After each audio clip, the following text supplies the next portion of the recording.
Welcome to my channel. This is an indication of some of the things that I cover on a regular basis in my videos. If you haven't already subscribed, please feel free to do so, and don't forget to click the little bell so that you'll get notified of future videos. Please feel free to share my videos on your social media, and I hope you enjoy the video which follows. Hopefully you'll get to see both of them. There are two little chicks there, one that's all black and one that's black and white. Yeah, I guess the little black one's in behind the black and white one right now. Hopefully they're in focus.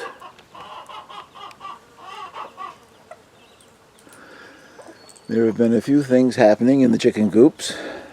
And this video, as I guess the title probably alludes to, is just going to be a collection of things that I happened to have videoed over the past little while. Some of them done with my phone.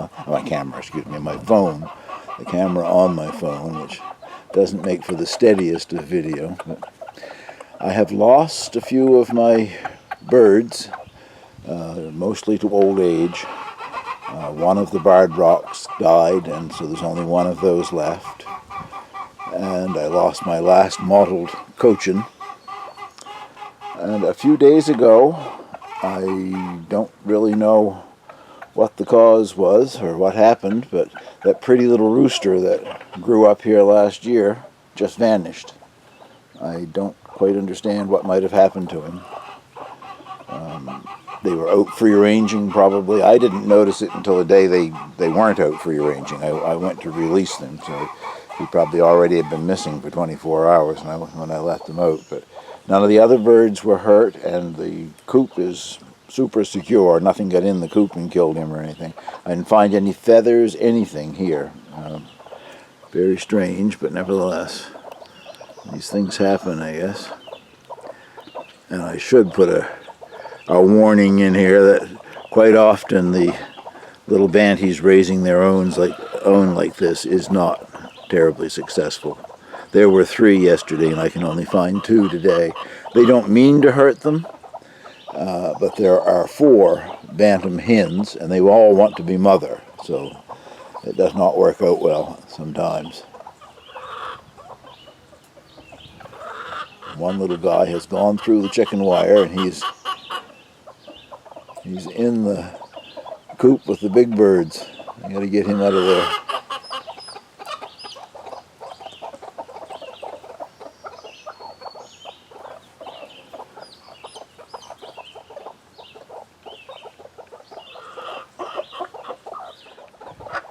Now you can't see the little ones for the tall grass and weeds that they're in, but I got them out of the big coop anyway. I don't know if some of the larger hens would try to hurt them or not. 3 of the bantams made nests on the floor in their coop, which meant that I haven't been able to clean the coop out. I've been traveling a lot lately, and just didn't feel like checking every night and taking eggs away from them, so I left them alone. And as I said, they hatched out at least 3. There's a good pile of eggs in there yet with nobody sitting on them, which is sometimes all right if they're close to hatching. So one of the girls may go back and sit on those eggs and hatch them out yet. That's the nest of eggs that I was talking about. 1, 2, 3, 4, I think there's 8 still there. Whether any more of them will hatch or not, I don't know. And there's Handsome comes into view there or not, but he's inspecting things. Now this is Martha, the silver seabright, 8 years old. And she's fine. She's looking like she's limping around there, but she isn't. She's stretching out in the doorway in the sun to sun herself. All the time I've had her, for 8 years, she's sort of been a loner.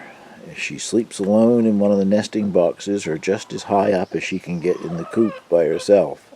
But since we lost that little rooster a week or 10 days ago, whenever that was, Martha has stuck close to Handsome, the rooster's father. And that's it. She's gone inside, so I can't see her anymore. No, there she comes. At night when I close them up, she's on the roost just as close as she can get to him. So I'm not quite sure, but Martha waited 8 years and now she has a boyfriend. There's her boyfriend right there. Funny how that happened. whether she saw what happened to the other little rooster and she thinks she needs protection or what, I don't know. But they have become a couple anyway.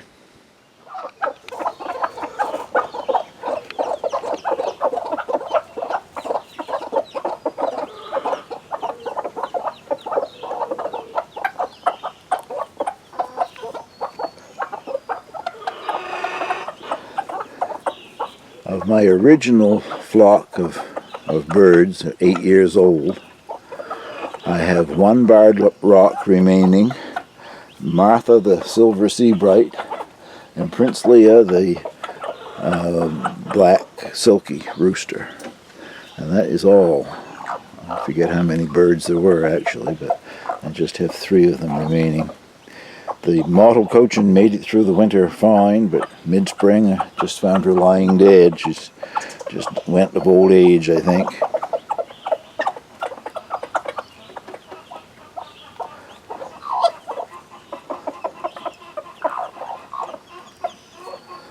I just put a little scratch feed on the ground there, which is why they're congregating.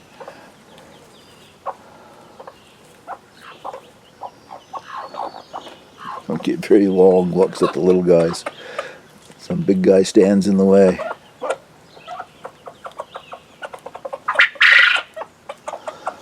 If one were to make it, I hope the one with the most white on it, because I'm thinking that might sort of throw back to the mottled cochin. It would be its grandmother, I guess.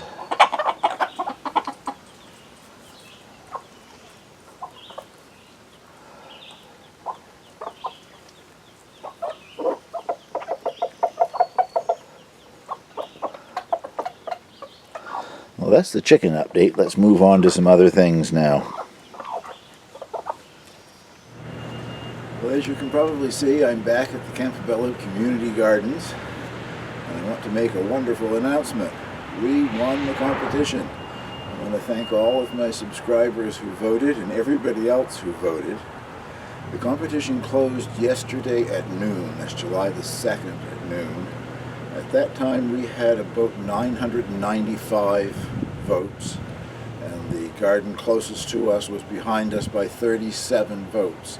But we only went into the lead 24 hours before we won the competition. So obviously there was a lot of frantic voting that happened in the last 24 hours, but we now have a $2,000 gift from Kent Building Supplies to use in their garden centers. I'll give you a little look around the garden and see what's happening here right now. We'll start with a look at the view from the community garden. It makes it very hard to do much work here. And this is my little plot. Things are growing quite well. Potatoes in particular, but the potatoes back home are doing well too. I have no idea how well these will produce, but I'm very impressed with the plants anyway. On the row of peas, I had to put some little, that sort of decorative wire fencing. I had some hanging around to hold them up because they were starting to fall over. But I see a few blossoms this morning, so they're starting to bloom. My Wenzel tomato, which has been in bloom in the hoop house for over a week, I guess 10 days or so, has just started to bloom here. It's opened its first blossom. One thing I did add is a sunflower. One of the giant sunflowers. I'm not quite sure which one it was, but it was left over from the ones that I donated up here. Nobody else was planting it, so I'm going to have a giant sunflower in the middle of mine. And the cucumbers are coming quite nicely. They haven't been in that long, but they've started to grow anyway. I'm not sure who owns the plots. This one is looking really good, the Swiss chard and the beets. I almost think their beets were planted after mine, and they're much larger. And I think the variety that they're using is Detroit Red. I've never grown Detroit Red, but obviously it does well here. And they've got a nice row of potatoes too. The straw bales are doing very well. I keep showing this one with the yellow pear tomatoes. And I guess I can't show you any of the blossoms, but there's several blossoms, but they're hiding behind leaves. And the rest of it is looking quite nice too, the carrots and the peppers. A good lot of peas, and beans. I see some beets further up and more peas and onions. The straw bales are doing very well. They've gotten much darker, which must mean that they're decomposing. I guess that probably provides both heat and food for the plants, but they're looking like they're well fed. Indian Island. We haven't had car ferry service in about a year and a half, but the new seasonal ferry started running last Saturday. And so I've been using it quite a bit in my travels. It cuts down a lot of the driving anyway. The car ferry runs between Campobello Island and Deer Island, but in between us is a smaller island called Indian Island, and it is privately owned by several families that have summer homes there. And when they arrive for the summer, the car ferry delivers them to their island, and I just happened to be on the right ferry crossing at high tide, and two of the families were on their way to spend the summer at their private island. Very interesting to watch. I'm glad it was them driving up over the dune of gravel there rather than me, but they both made it, so I thought you might like to see this little clip.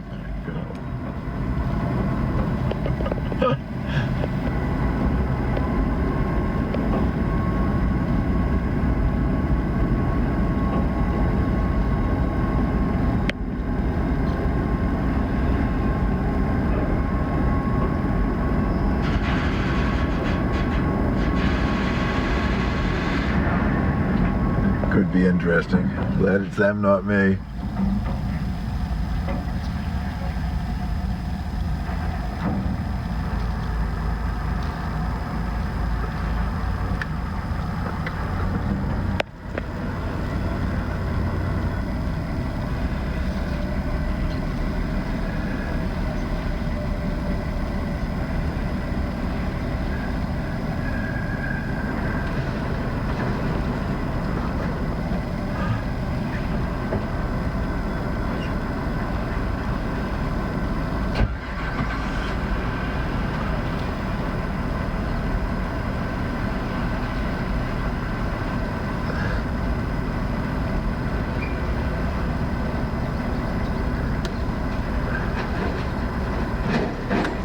Well, they made it.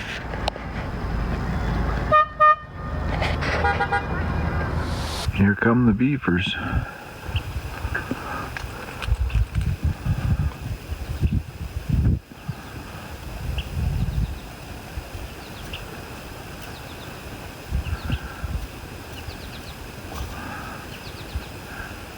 One just dove.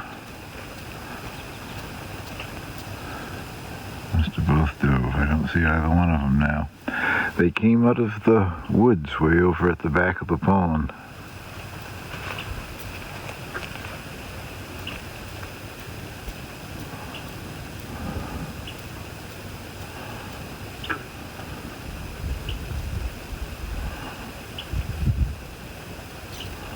Dive there. One's up now. There, the other one.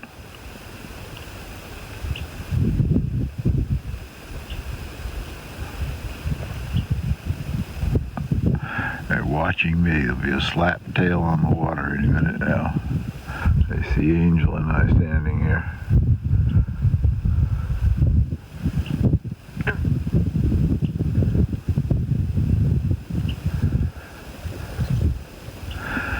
I guess they do. There we go. The other one's going to follow that act or not. Evidently the other one's not quite so shy. The one that slapped his tail is back up on the water there now. He's going into the lodge.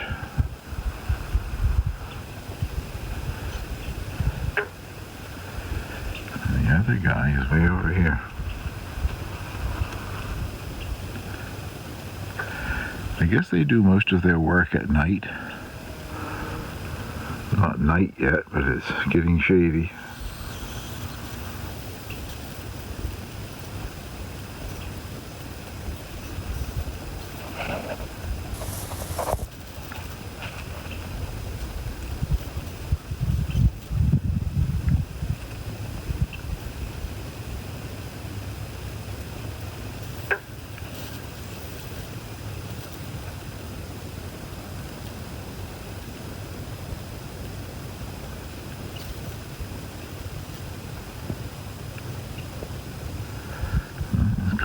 past the lodge, not going in. Ooh, not on the beavers.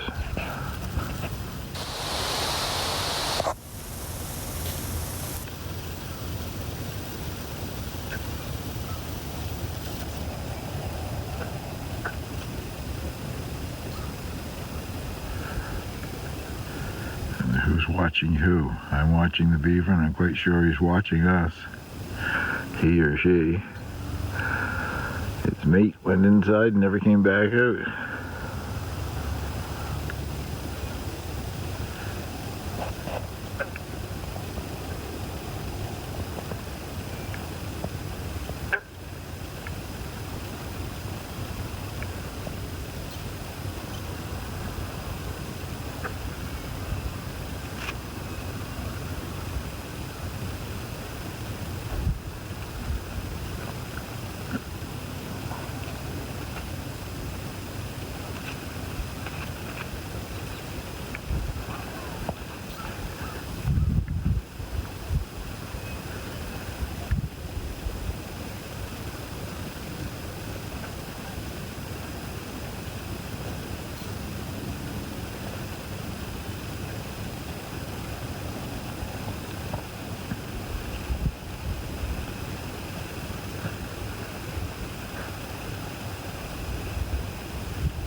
Well, it is turtle breeding season, and this is back out close to the pond where I saw the beaver.